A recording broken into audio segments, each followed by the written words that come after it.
So if any of you want to buy an old Lotus and see one that's cheap, don't.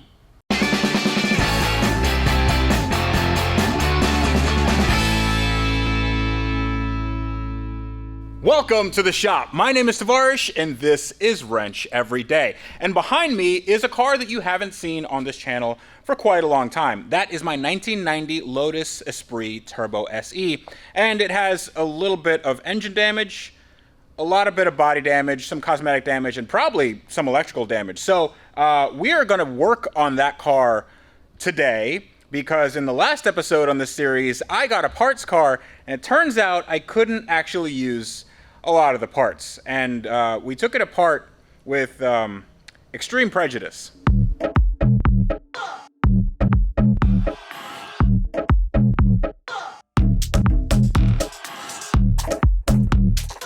So the plan today is to get that down, and as you can see, there's a car in the way. That is the Lexus ISF SC concept thing that we're doing, and we haven't given up on that. But that needs to move, and it doesn't actually have a front end, so I'm here by myself, and this should be interesting.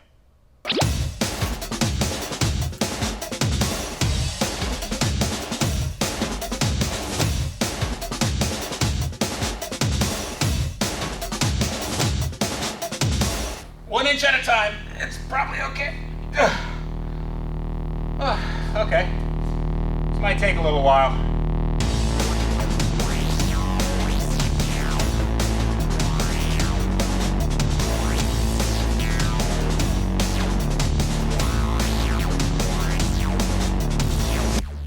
All right, let's just pretend like I did it. So welcome everybody to my front yard. This is my lawn, and as you can see, it doesn't look very good. I don't take very good care of it. There's weeds, there's patchy spots, and I don't really know how to take care of a lawn, but thankfully, Sunday has me covered. Now, if you guys don't know what Sunday is, it is a subscription that combines unique data and cutting-edge science to help you grow a better, greener lawn with mystery-free ingredients like seaweed, iron, and molasses. So Sunday uses soil, climate, and satellite data to model your lawn and build a custom plan just for you. They'll also analyze the results of your personal soil test to zero in on any deficiencies and update your plan from there. Now, Sunday ships directly to your door, and it only takes about 10 to 15 minutes to spray the ingredients onto your lawn. Then you can just sit back and watch it green. Green is a verb. I believe green is a verb. You can just watch it be more green. Getting started is super easy. First, you type in your address to start your lawn analysis. Then you get your customized lawn care plan in seconds. Then you get everything sent to your doorstep right when you need it. And you attach the ready-to-use nutrient pouches to your hose and spray it. It just takes 15 minutes. And then you receive your customized shipments through the year to keep your lawn looking fresh. I can't wait to see this thing looking way better. So if you guys want to help your lawn the way I'm helping mine, go to the link in the video description below and use the code WRENCH20 to get 20% off your order. Go check it out right now. All right, everyone, let's take a look at this hot mess right here. Now, over the time that I've had this car, it's just been sitting and sitting and sitting, and it's gotten more dusty and dirty, and honestly, I just want to get this thing over with because I think this car has a lot of potential, and, well, it's going to need a lot of work. So I want to do a few things on this car today. Number one is to remove this front bumper, because if you look over here, that looks like paper mache or something. I'm not sure what this is. This might be something for repairing drywall. Definitely is not for cars. So we're going to take off this front bumper. I'd like to take off the rear bumper, start fitting things up from the 95 parts car that I had, and then maybe, just maybe, start prepping the engine to leave. Because even though we have that brand new cylinder head over there, look at that shiny boy over there, we are going to be using the other engine that we got from the 95, because I just found out that that had a rebuild like 1,000 miles ago, and that ran pretty great. So I'm going to take this off, then take the bumper off, and oh my goodness, would you look at that interior. That is just mint. Now, one thing that some people might not know is you associate Lotuses or Lodi with being light, but the rear is actually not any of that. So I'm going to try to do this on my own, and if you hear a loud pop, then call 911. I mean, it's going to be too late anyway, but ooh. Okay. All right. So I'm going to try to get this up there. Thankfully, I've been working out, so I should be able to do it without too many chiropractor appointments. It's not that it's necessarily heavy, it's just we're okay. You know what? I'm just gonna put it on the ground over here.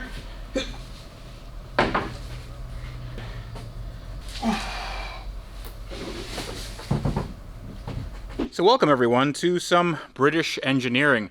If you take a look over here, you'll see some fasteners, and they are all Phillips head screws, which makes things very, well, the opposite of good. And you can see that the fasteners here, the bolts, and everything is pretty much rusted solid. So that bodes well for me taking off the rear bumper and the front bumper. Actually, I've done a little bit of research, and I know that the front bumper is going to be a real pain in the butt. So I think that's where we're going to start.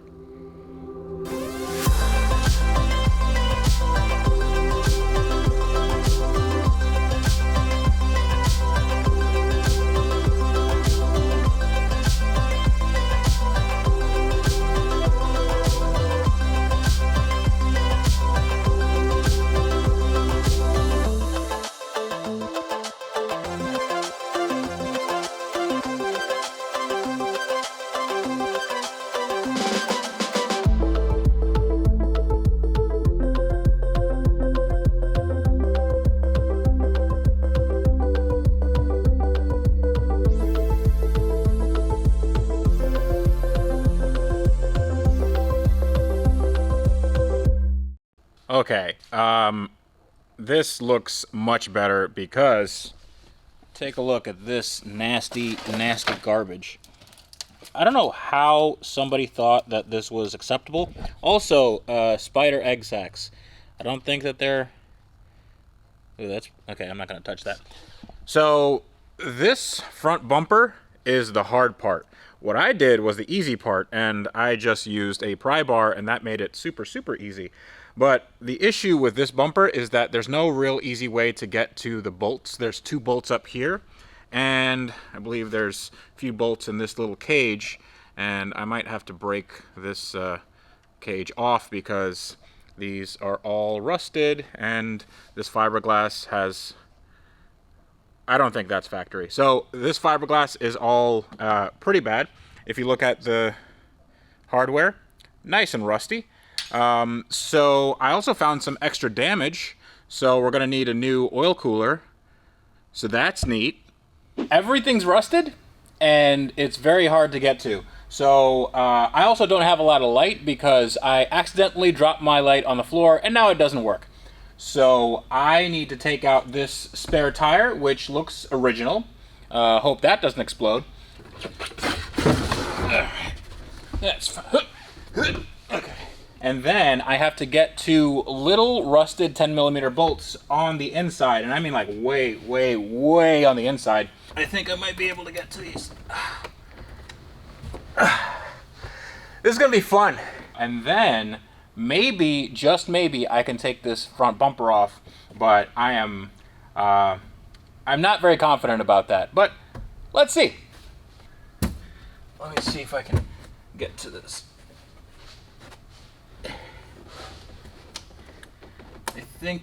I think I might be able to get to these.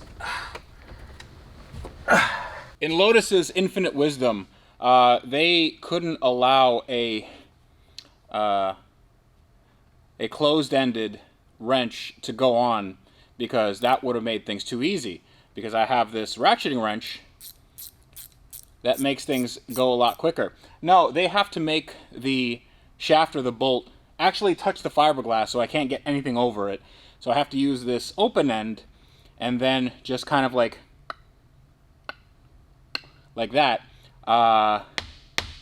So if any of you want to buy an old Lotus and see one that's cheap, don't.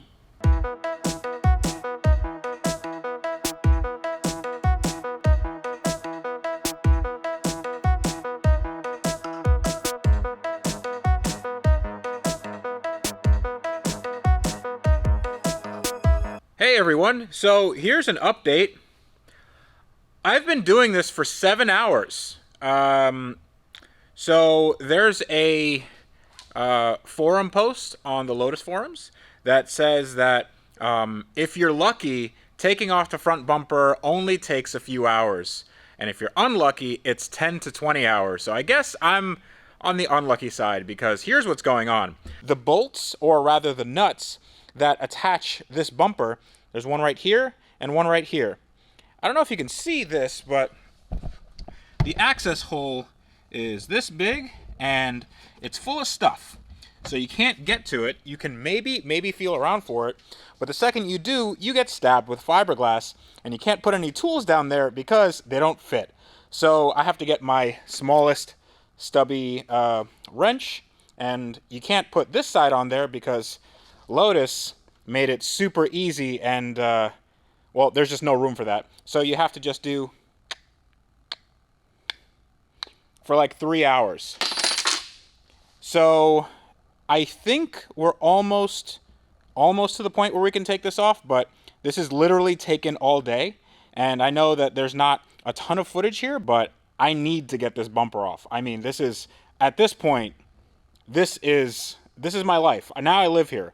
I just live in the shop, and my job is to take off this bumper. Okay, so just so you can see what the real-time wrenching action looks like, I have to put my hand down here and around and feel for something. There's a lot of broken fiberglass here, and it's just stabbing my fingers.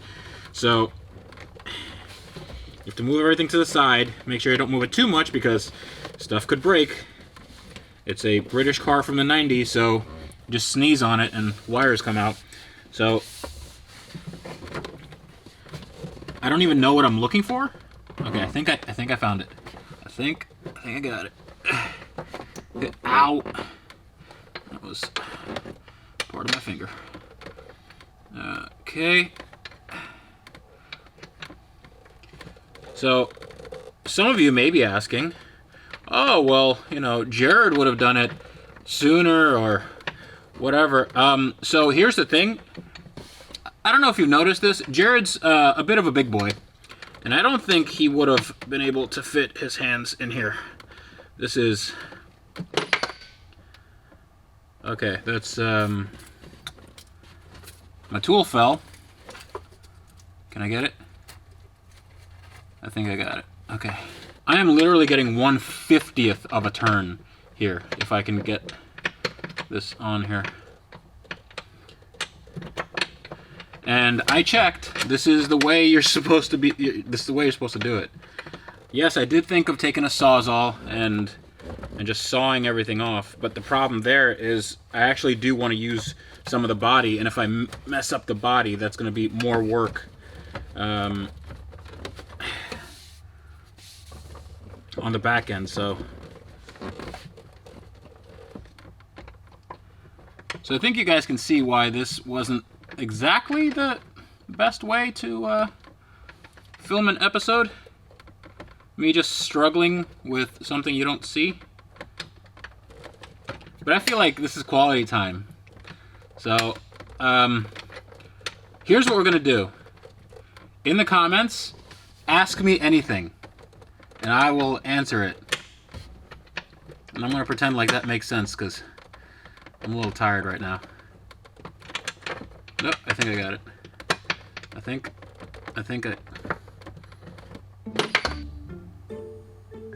I dropped the tool.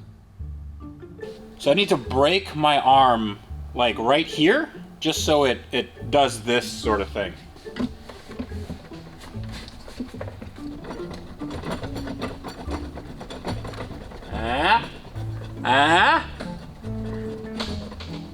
Oh, it's almost there. And I believe that's one.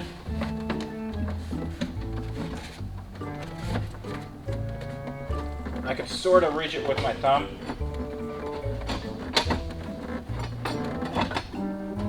Okay, almost. There we go. Okay, that's off.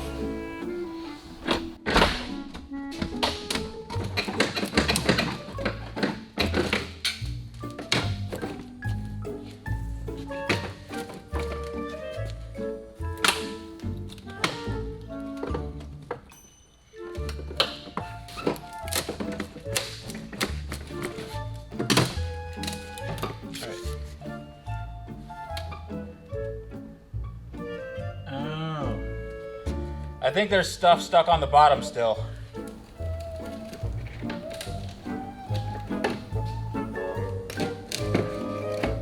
There we go. It's leaking. That's good. And here we go.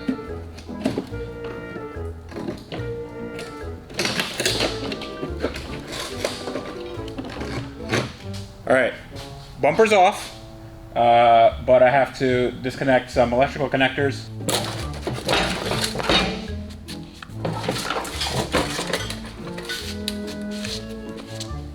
Yay!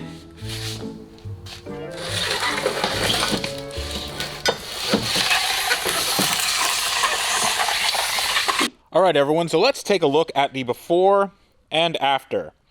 Except for the fact that we are not going to be using this front bumper. And the reason why is because, you see, this has one side here, and it's missing a side here. That usually wouldn't be a problem because I have my friend Jack who does very good body work. The problem is the material that this is made out of. And it looks like plastic. It actually looks a lot like plastic.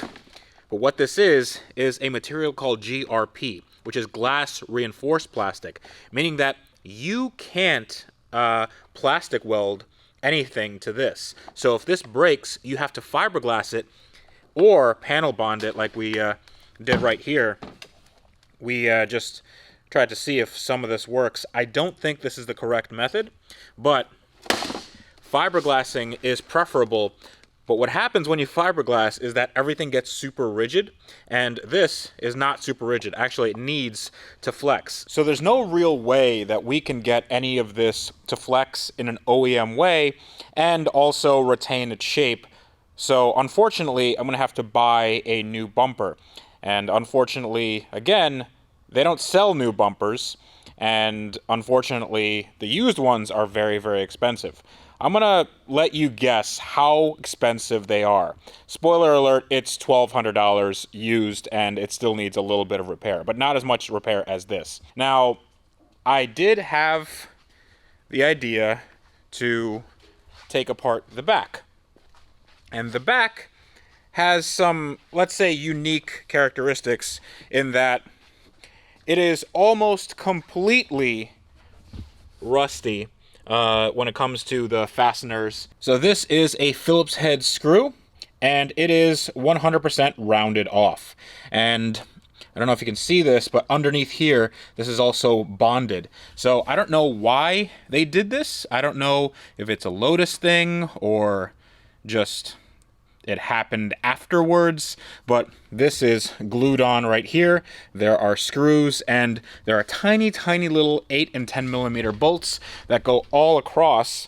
And not only do I have to take off the rear bumper, but I have to take off this little spoiler section. It's a huge mess. So I am not gonna tackle that right now because this took me 9 hours to do it. And I don't know any other car that would take that long and that's considered normal. But now I know, and I don't think I'll be doing that anymore. But now I know what that's like, and what I do know is that I need to get a lot of new hardware for this car. So I'm probably gonna get some stainless steel, maybe something just galvanized so it doesn't rust like every single bolt and screw on this car. I think in the next episode on this car, we're going to take out the engine and then really try to strip it. I'm going to need some help because if I take off that rear bumper, it's going to take me another 3 days. And I don't have that kind of patience. So I'm either going to have Jack help me or Jared help me, or we're going to take a Sawzall and see what happens. So I want you guys to let me know what to do with this car because I am excited about it, but it also takes a very long time to do anything on this just because of the issues that you saw in this episode. I was thinking maybe just do a slight OEM plus on the engine, just a little bit more power than what the stock engine had, and maybe do some tall man mods on the interior so Jared and I can go for a drive. But other than that, I don't want to do anything crazy to this car because honestly, I don't think the chassis could handle it. And for the amount of money that these things are worth, I'd rather sell this thing, get something else that actually can handle those mods, and then modify that. But you guys can let me know in the comments. I'd love to hear from you. But I think that's going to be it. It is past midnight right now. I've been at this all day, and I can't say it's been super satisfying, but well, you know what? It has, because the bumper's off, and that car, it's already looking better. Look at it. There's no paper mache anymore. And I know what it is to work on a Lotus. It's not fun. So this is me, Tavarish, reminding you to always make questionable choices, and if anybody asks you to buy a Lotus, maybe you don't. Maybe you just don't.